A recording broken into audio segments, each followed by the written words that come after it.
Olá pessoal, eu sou o Diogo e hoje a gente vai para a nossa segunda aula do segundo seminário. E hoje eu vou dar uma explicação sobre transformações conformes e suas aplicações, né? E aplicações físicas.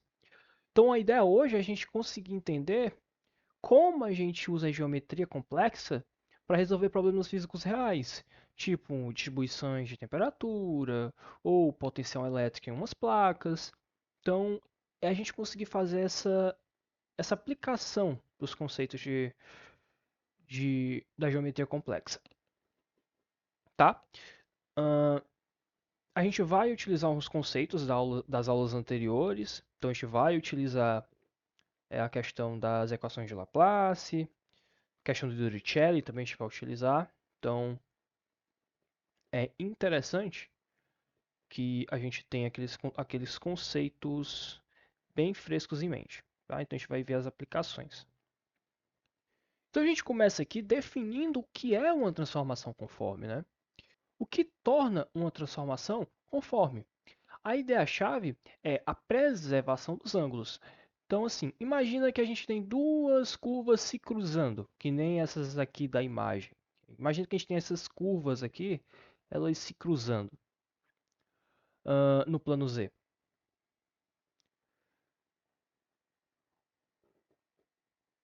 com um ângulo alfa. Se a gente aplica uma transformação de W igual a Fz,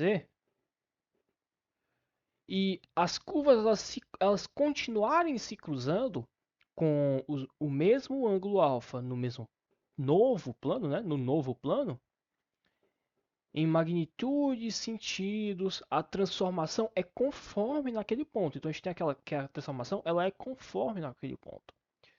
Então para a gente conseguir garantir isso matematicamente, nós precisamos apenas que a função ela seja analítica e que a derivada dela, daquele ponto, no ponto, ela não seja nula. Então a gente tem aqui que a transform, uh, então a gente tem aqui que a gente precisa que a função seja analítica e que a sua transformada z zero ela não seja nula.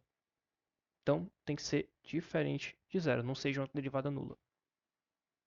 Então aqui nós temos a transformação linear que apenas gira ou estica.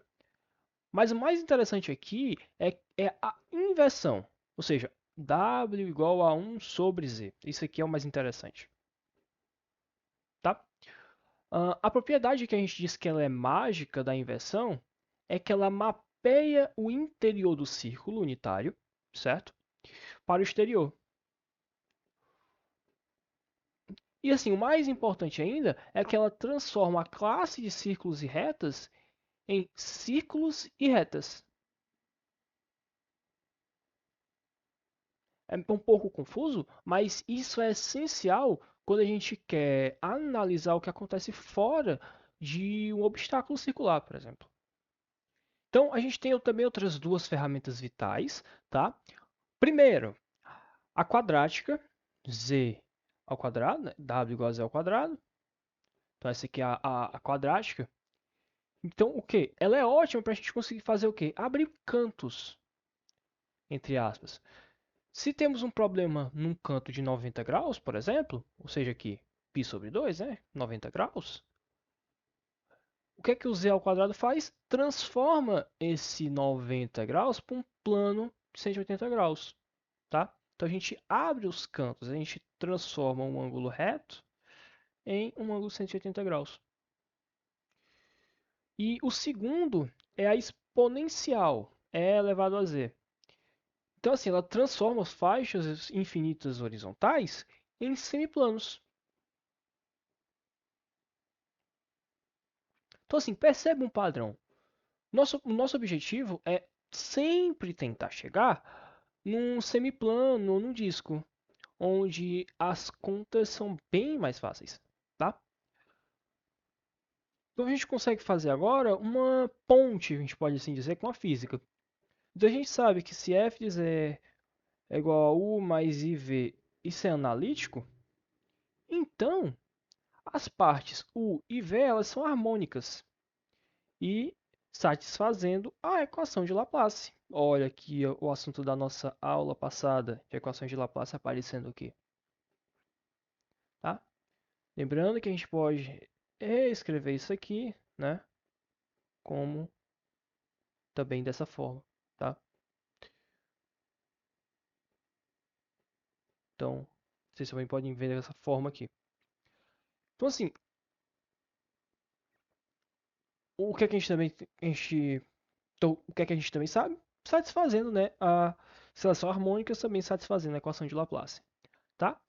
Então, assim, a propriedade mais poderosa que a gente vai ter nessa aula aqui é a parte da invariância, tá? Que assim, é uma função harmônica, que assim, uma função harmônica, ela permanece harmônica mesmo depois de sofrer uma transformação conforme. Isso significa o quê? Que nós podemos resolver a equação de Laplace no domínio simples e apenas mapear a resposta de volta. Então, assim, esse conceito aqui, o conceito da invariância, ele é um conceito chave para a gente. É de extrema importância. É um coringa, a gente pode assim dizer. Tá? Olha outro assunto que a gente viu na aula passada aparecendo para a gente aqui também, né? A questão do Dirichlet. Tá? A gente viu isso aqui na aula passada. Vocês devem lembrar. Então,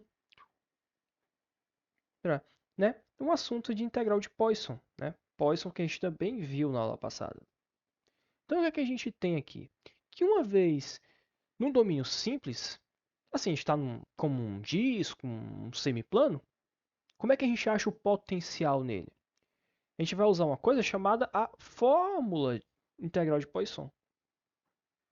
Tá? Então, ela resolve o problema de Dirichlet. Tá? Se conhecemos o valor do potencial na borda, fronteira, a integral nos dá o valor em qualquer ponto do interior. Nós transformamos uma equação diferencial parcial, complexa, difícil de resolver, em uma integral simples, definida. Uma integralzinha simples, de um limite, de limites definidos. Certo? Então a gente facilita bastante a nossa vida. Então vamos aplicar isso aqui, né? Primeiro, calor. Nesse caso, a parte real, o nosso U de x, y, ela é uma temperatura constante. As linhas onde o U é constante são isotérmicas. São isotermas. A parte imaginária, nosso V, nos dá linhas de fluxo de calor. Então, assim, o conceito físico crucial aqui que a gente tem que saber é que o fluxo é sempre ortogonal às isotermas. Se tivermos uma fronteira isolada, o fluxo normal ali ele deve ser nulo, certo? Tá? E a parte da eletrostática, né? Na eletrostática, a lógica é idêntica. Em regiões sem carga, o nosso potencial elétrico, né? Ele satisfaz Laplace. Aqui, as transformações conformes, elas fazem o quê? Calculam as coisas difíceis, como o campo elétrico nas bordas finas de placas condutoras, tá? Ou a capacitância entre cilindros excêntricos. Então, assim, para a gente finalizar essa aula, vamos ver aqui a parte de fluidos ideais. Né? Então, a gente define o potencial complexo, tá? Aqui, a nossa parte imaginária, né? Nossa parte imaginária, é chamada de função corrente. E ela é importante porque as linhas onde o psi é constante são linhas de fluxo. Então, nós podemos modelar o ar passando por uma asa ou por uma água num pilar cilíndrico, simplesmente transformando esses obstáculos numa linha reta no plano auxiliar. Certo? Então, assim, Para encerrar, a gente tem meio com uma receita de bolo para resolver esses problemas. Então, o que é que a gente tem que fazer? A gente tem que modelar o domínio físico e as condições de contorno. Nós temos que mapear uma função f de z para levar isso a uma geometria simples, tá? A gente tem que achar a solução do domínio usando Poisson, por exemplo. E a gente tem que retornar, usar a inversa, usar o nosso f elevado a menos 1 aqui. Para quê? Para trazer a nossa solução de volta à realidade física, tá? Então, era isso mais ou menos que a gente tem que a gente tem que fazer. É basicamente isso o conceito de transformações conformes, tá? Então essas são as bases, tá? Que a gente tem que saber. Na próxima aula, a gente vai resolver alguns exercícios, tá? Vou tentar resolver o exercício no qual a gente vai clarear um pouco mais os conceitos. Então, espero vocês na próxima aula.